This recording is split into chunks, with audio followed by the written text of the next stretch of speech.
Okay. I mean, I guess a little disclaimer or whatnot.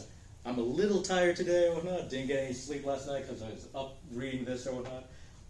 However, this I would say is like a high point in our syllabus or whatnot, and like, I mean, admittedly, this is one of like or I think this is my probably my second or first favorite work or whatnot, right? In regards to the second semester syllabus or whatnot, because like, I don't know, I think it really, in some sense, like, sums up the lessons of Marxism or whatnot, right? Or it really gets at, you know, oh yeah, it really sums up the ideas of Marxism and whatnot, right? Or like, it brings Marxism and whatnot to the present, that present being 1917 or whatnot, right?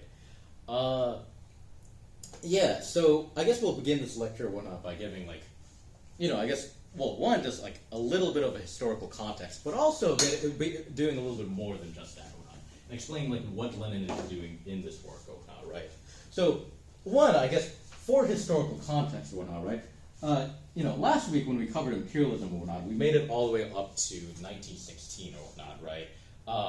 So what goes on in 1917 is a super. Oh wait, sorry. Give me 1 second. Let me set something up here really quick. So 1917 is a super eventful year, right? I mean, you know, here's where you get like the whole Lenin quote of like there are there are decades where there are decades where it's like there are decades where only like weeks pass by or whatnot, right? And then there are weeks where like decades pass by or whatnot, right? 1917 is definitely this, right? Because what goes on in 1917 or whatnot is you have so 1917 or whatnot, right? The year starts off or whatnot with mass discontents with the Tsar or whatnot, right?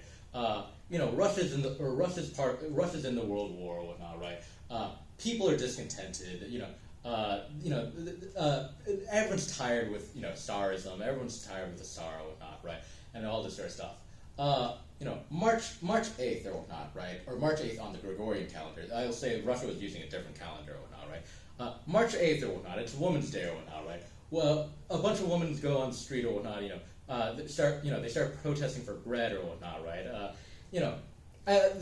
Officers are sent to crack down on them or to suppress them or whatnot. Well, what actually happens or whatnot is like the officers actually don't, or the officers are much more lenient. The workers join them or whatnot, and what starts in March 8th or whatnot as like a women's march or whatnot eventually leads up to the February Revolution or whatnot, where the February Revolution, where not only do you see the overthrow of Tsarism or whatnot, right, or not only do you see the overthrow of Tsardom or whatnot, right, you also see the establishment of the provisional government or whatnot, right? The provisional government is headed by two socialist parties, or is a coalition government between two socialist parties or whatnot. The Mensheviks or whatnot, right? That splinter or that faction from the Bolsheviks, or if you remember, the Bolsheviks and Mensheviks divided or whatnot, right? So the Mensheviks or whatnot, right? And so these, Marxists or whatnot, but we'll note that the opportunists or whatnot, right? The Mensheviks and the Social Revolutionaries or whatnot, or the Anarchist Party or whatnot, right? They form the coalition government, or they form a coalition and create the provisional government or whatnot, right? So you have socialists in power or whatnot, right? Or you have purported socialists in power or whatnot, right? Instituting what is essentially bourgeois democracy or whatnot, right?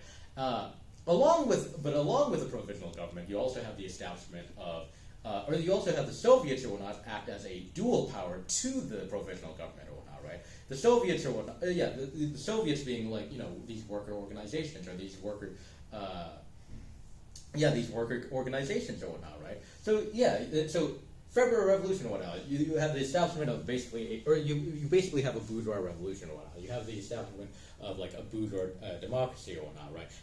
Heralded or headed by socialists or whatnot, right? But what's interesting during this time or whatnot is that even though in some sense like the revolution was led by the workers and the peasants or whatnot, right? It was led by the people or whatnot. What do the socialists do what do the Mensheviks and Social Revolution? What do the parties do what do the socialists do when they get the power or whatnot? Rather than in some sense try to establish like the dictatorship of the proletariat or try to like establish a socialist government or whatnot. What they actually try doing is they try to hand the power to the bourgeoisie, but the bourgeoisie keep passing the power to other bourgeoisies or whatnot because they don't want to hold on to the power or whatnot, right? So you have this weird condition where it's like you have these parties or whatnot that have taken power or whatnot, right? Trying to give the power, like trying to hand the power off from themselves or whatnot and hand it to the bourgeoisie on this basis of this idea that like, oh, Russia must go through a bourgeois revolution or whatnot before it can go have a socialist revolution or whatnot, right?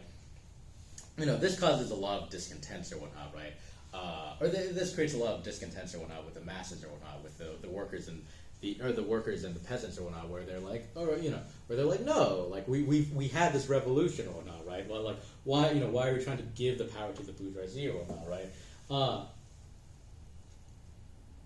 Yeah, and so, I guess, this leads to, Lenin returning to Russia or whatnot on a train or whatnot from the Finland station or on the Finland station or whatnot, right? So Lenin returning on train from Germany or whatnot, right?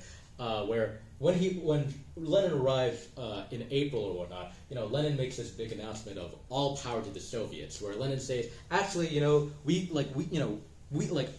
we can go beyond a bourgeois revolution or whatnot. Actually, the workers are ready for, power or whatnot, right? Actually, we can have a socialist revolution now. Actually, dictatorship of the proletariat. All power to the Soviets or whatnot is Lenin's great what's it called, slogan or whatnot. All power to the Soviets or whatnot. He's accused of being a Blankist or whatnot, of being an anarchist, of being this, just adventurist or whatnot. Because it's like, what do you mean all power to the Soviets? What do you mean like have another revolution? What do you mean the workers ought to seize power now or whatnot? What do you mean world revolution or whatnot, right? Lenin starts off being super unpopular, but in the next couple of months or whatnot, right? Lenin's thesis or whatnot actually gains traction or whatnot, and the Bolsheviks go from being this minority niche party or whatnot to actually being the popular party among the the Soviets, and two, among the working class in general or whatnot, right? And the workers and the soldiers especially or whatnot, right? And somewhat of the peasants or whatnot, right? In fact or whatnot, right? This agitation or whatnot for the workers to seize power or whatnot leads to the July days or whatnot, where you actually have the Bolsheviks or whatnot who ask you have the workers or whatnot rise up or whatnot, trying to overthrow the government who's in power at this time, Kerensky or whatnot, right? You have the workers rise up or whatnot, wanting to overthrow the Kerensky government or whatnot, but the Bolsheviks telling them like, hey, it's too soon or whatnot. But nevertheless, the masses do it or whatnot, and the Bolsheviks throw their support in any way, even though they see it as coming too soon or whatnot, right? The July days or whatnot is basically something where you have something that was more than a demonstration but less than a revolution or whatnot, right? But in some sense it showed that the workers were already ready to take power for themselves or whatnot, right?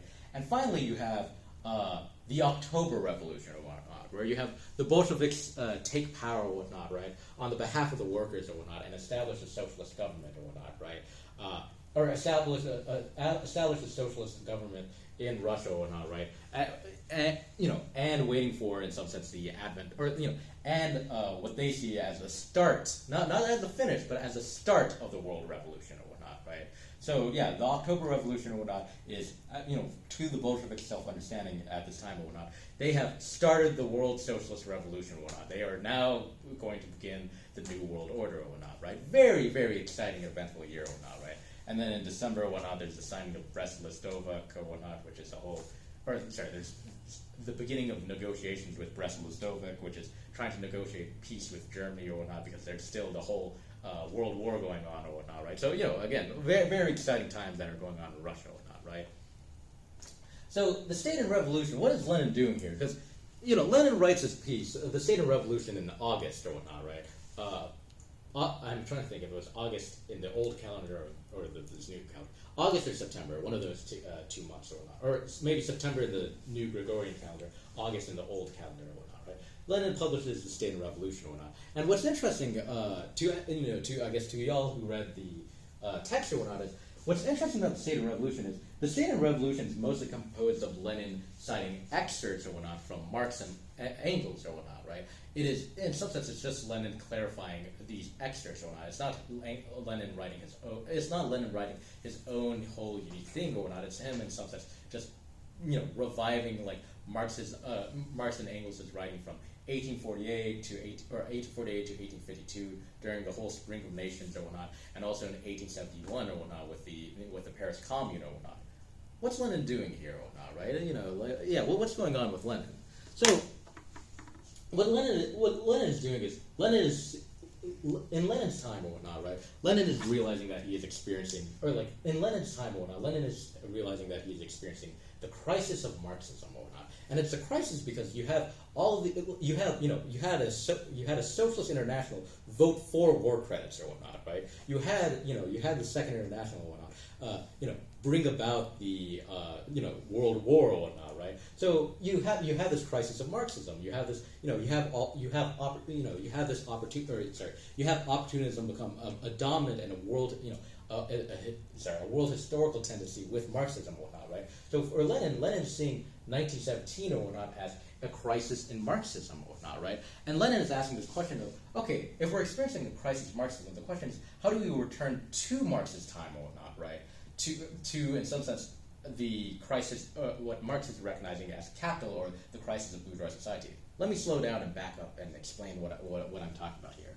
So, in 1848 or whatnot, Marx publishes Capital or whatnot, right? Marx publishes, the Poverty of Philosophy. He publishes the Communist Manifesto. He publishes Capital at this time too, I believe, or whatnot, right? He publishes all of these at the eve of the revolution, and he writes his reflections in 1848 to 1852 in regards to the revolution or whatnot in 1848. And in 1848, he identifies this problem of society as capital or whatnot, right? Where he's realizing that bourgeois society has come into contradiction. The social relations of production have come into contradiction with the industrial forces of production or whatnot, right? Well, Marx is recognizing that, society is in crisis. So there's a crisis of bourgeois society or whatnot, and in which the bourgeoisie can no longer lead and the proletariat cannot yet lead or whatnot, right? So Marx has this recognition or whatnot that, we're in this transitory state or whatnot and everything like that, right? What happens in subsequent events from 1848 to 1852 to 1917 to 1923 or whatnot is Marxists radical second international radicals like Lenin, Luxemburg, and Trotsky or whatnot, have this recognition that they have an ambivalence in this regards of this question of have we progressed or regressed from 1848 or whatnot into 1917 to the period of 1923. There's an ambivalence here or whatnot, because what you see or whatnot is you have bourgeois society or whatnot in one sense negating itself or whatnot with the advent of imperialism or whatnot, but you also see bourgeois society fulfilling itself. You see it going in both these directions or whatnot, right? So Lenin points out this idea that hey, if we've regressed from 1848 or whatnot, right? The question is, can we regress to if we've regressed and progressed from 1848 or whatnot, right? The question is, can we regress to and progress to, in some sense, 1848 to 1852? That is, can we make the present crisis or whatnot, right? This crisis of Marxism, can we go back to the crisis of bourgeois society? In some sense, the original potential of bourgeois society to be otherwise or whatnot, right? So Lenin is, or what's really fucking fascinating about the State and Revolution is what Lenin is essentially doing or whatnot is he's basically explaining this spiralistic or this spiral view of history without in some sense explicitly having to talk about it, but doing so in a way where he's just in some sense making the past bear on the present or not, right? So I guess this is what it means when we talk about history history is a spiral or whatnot, right? History doesn't repeat itself; it rhymes or whatnot, right? And then the question is, if history rhymes or whatnot, or if history repeats itself with difference, the question is, can we recognize that difference? And I guess in Lenin's question is, if there's this crisis of Marxism, can we return to the crisis of bourgeois society and advance this crisis or whatnot, right?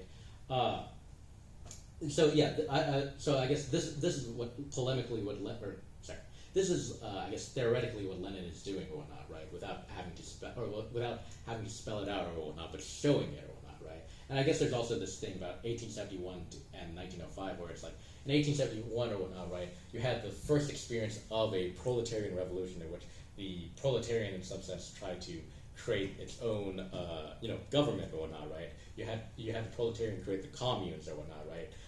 Where you had a proletarian revolution, you had a proletarian attempt to create a state or whatnot, or form a state or whatnot, right?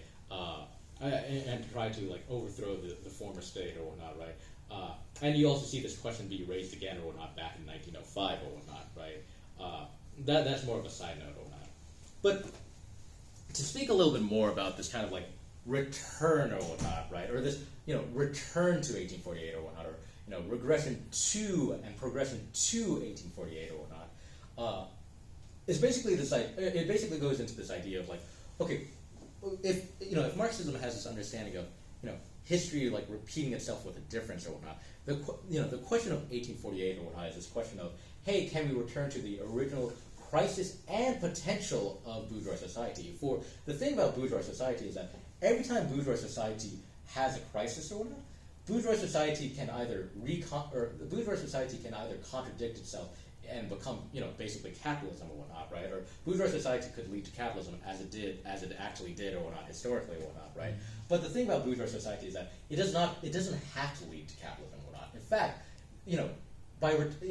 if we can return back to the original potential of bourgeois society, that is, 1848 or whatnot, right? This question of this crisis of bourgeois society or not. The question is, can bourgeois society lead to socialism instead or not? Can we regress to grow up in a different way or not? Or can we regress to progress in a different way or not, right? So, I'll make this point, which is every single crisis or whatnot in capitalism or not, every single crisis of bourgeois society points to an opportunity for socialism or for the reconstitution of capitalism or whatnot, right? Yeah, I'll end this recording here, and then and then we'll get into the content or whatnot, right, or the content of the state of revolution.